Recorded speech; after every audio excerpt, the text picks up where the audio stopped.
It was a quiet Saturday morning when Ethan found the letter taped to his front door.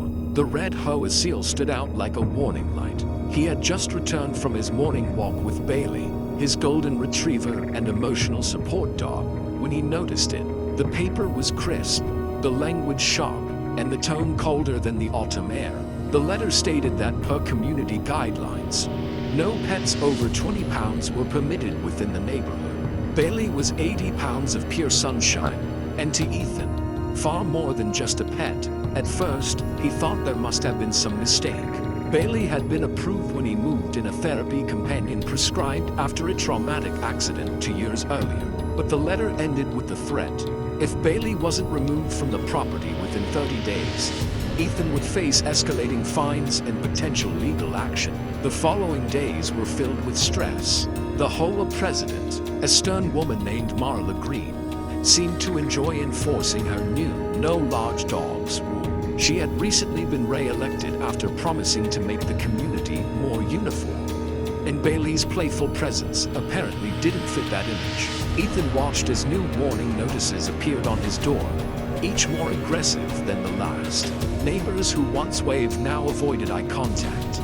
Fearful of attracting the HOA's attention, Ethan filed appeals, sent medical documentation, and even offered to pay for additional insurance. Everything was ignored. Instead, the board issued another violation, this time accompanied by a fine large enough to make him consider selling his car. It was clear they weren't just targeting his dog, they were targeting him. By the end of the month, Ethan's mailbox was filled with HOA letters, and his patience had run dry.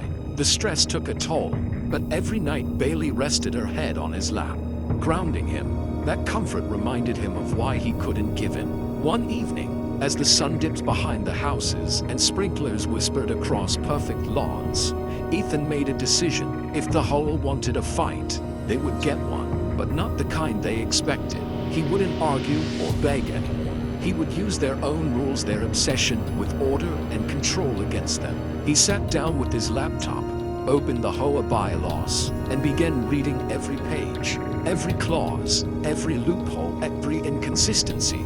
Somewhere in that mountain of paperwork, he knew, was a way to turn their own system into his weapon. And that night, as the streetlights flickered on and the neighborhood fell silent, Ethan started planning his revenge. Ethan read the bylaws until his eyes blurred, tracing the margins where previous boards had scribbled amendments and signatures. The document smelled faintly of old ink and stale coffee, a map of power that had been handed down like a family heirloom. He found archaic clauses tucked between modern paragraphs, relics of rules written decades ago when the neighborhood was a different place. Some sections were vague, some blatantly unenforceable, and a few contained procedural steps the board had never followed. Each discovery felt like a small victory, a chink in the armor of the people who had thought themselves untouchable. He started making lists. The first list cataloged every violation letter, every fine, with dates and the names of board members who'd signed them. The second list documented Bailey's medical records, prescriptions, and letters from clinicians that proved the dog's status as an emotional support animal. The third list was a ledger of homeowner complaints filed with the city and past litigation involving the HOA public records that showed patterns and a trail of poor governance. The more he compiled, the more a strategy began to emerge, expose the board's procedural mistakes, and force a review of the very authority they wielded. Ethan's approach required allies. He walked the neighborhood with Bailey at his side, not as a man asking for favors, but as a neighbor planting seeds. He listened to hushed grievances about arbitrary fines, about yards that were targeted for trivial infractions, while others were ignored. Voices that had been silenced by fear now found a listener. People whispered about Marla's heavy-handedness, about the treasurer whose invoices never matched bank statements, about meetings held with notices posted late or not at all. Each confession was another piece of evidence, another person willing to speak if there was safety in numbers. He began collecting signatures, not in hostility, but in quiet solidarity. Permission slips turned into petitions, and petitions turned into a scheduled special meeting. Ethan filed formal requests for the HOA's financials and meeting minutes, forcing the board into transparency clauses they had long evaded.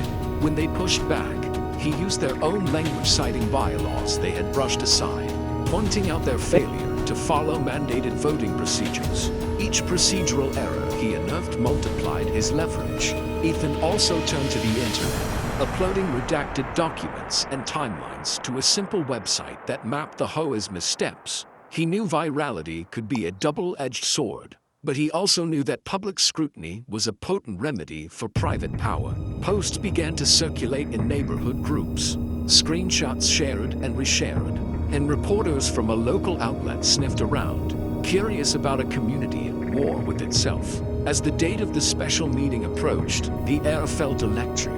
Chairs were set up in the clubhouse, flyers appeared on doors, and the night of the meeting arrived with a tension that could be felt in the air long before the first homeowner walked through the clubhouse doors. The room, usually quiet and half empty, was packed wall to wall. Faces that once stayed hidden behind curtains now stared toward the front, where the whole board sat uneasily. Marla, the president, clutched her notes like a lifeline, her confident smile trembling at the edges. Ethan sat in the front row, calm and collected, a thick binder in his lap and Bailey resting loyally at his feet. The meeting began like any other formalities: attendance, approval of minutes, but the shift came when Ethan requested the floor. According to the HOA bylaws, every homeowner had the right to speak during an open session, and Marla couldn't legally deny him. She hesitated, then gave a curt nod. Ethan stood, his voice steady, and began reading from the board's own records. He laid out a timeline of violations, letters sent without proper notice, votes held without quorum, and fines issued without documentation. Each point was punctuated by evidence printed directly from whole emails and financial reports. The crowd murmured. Some leaned forward in disbelief, others exchanged knowing glances. Then came the moment that broke the room: the financial records. Ethan presented proof that thousands of dollars in maintenance fees had been charged but never accounted for. Payments to consultants who didn't exist, reimbursements with no receipts. The treasurer turned pale, stammering as homeowners started to whisper louder. The illusion of control began to crack when Ethan revealed that the new pet restriction rule had been passed without proper voting procedure. The entire room erupted. Gasps filled the air as he held up the section of the bylaws showing that any amendment to pet policies required a 2/3 majority vote that had never happened. The rule banning large dogs was invalid from the start. Marla tried to regain control, pounding the table and calling for order, but it was too late. Neighbors who once feared her now stood up and demanded answers. One by one, they spoke, recounting use of unfair fines, intimidation, and selective enforcement. The board that had once ruled through fear now faced a crowd that refused to be silent. Within an hour, a motion was made to remove the current board entirely. Ethan, having anticipated this, had already gathered the necessary signatures to make it official. The vote was swift, decisive, and overwhelming. Marla's reign was over. As the board members quietly gathered their things, Marla shot one last glare at Ethan, but it no longer carried power, only bitterness. The homeowners applauded, some even cheering, not just for the victory but for the feeling of freedom that had returned to their neighborhood. Ethan didn't smile. He simply rested his hand on Bailey's head and took a deep breath. The war was ending, but the cleanup had just begun. The clubhouse was empty the next morning, but Ethan couldn't shake the unease that lingered. The documents he had uncovered late the night before sat spread across his dining table, lit by the soft morning light. Hidden in a series of scanned invoices and transfer records was something far more sinister than negligence. It was theft. For years, HOA funds had been quietly siphoned into a private account under the name of a shell company. The signature on each transaction belonged to none other than Marla Green. The evidence was irrefutable. Dozens of small transfers, each subtle enough to go unnoticed, added up to tens of thousands of dollars stolen from the community. Landscaping projects that never happened, consultant fees for non-existent services, and inflated maintenance bills, all of it led back to her. The more Ethan read, the angrier he became.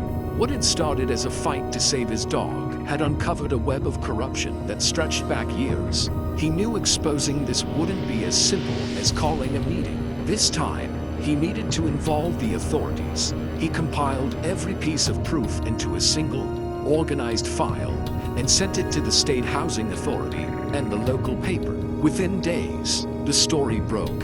Headlines spread across social media. HOA president accused of embezzlement, homeowners demand justice. The community was suddenly the center of local attention. Reporters gathered near the neighborhood gates, interviewing residents who now spoke freely about the fear and manipulation that had defined Marla's leadership. She denied everything at first, insisting it was all fabricated, but the paper trail told the truth. Bank statements, signatures, and years of falsified reports from the case too solid to ignore. Investigators soon arrived, collecting files and computers from the HOA office. The once proud president was removed in disgrace, facing criminal charges for fraud and embezzlement. The remaining board members resigned one by one, unable to face the fallout. For the first time in years, the HOA was dissolved temporarily by court order pending reorganization. The neighborhood, long divided by fear and fines, came together again.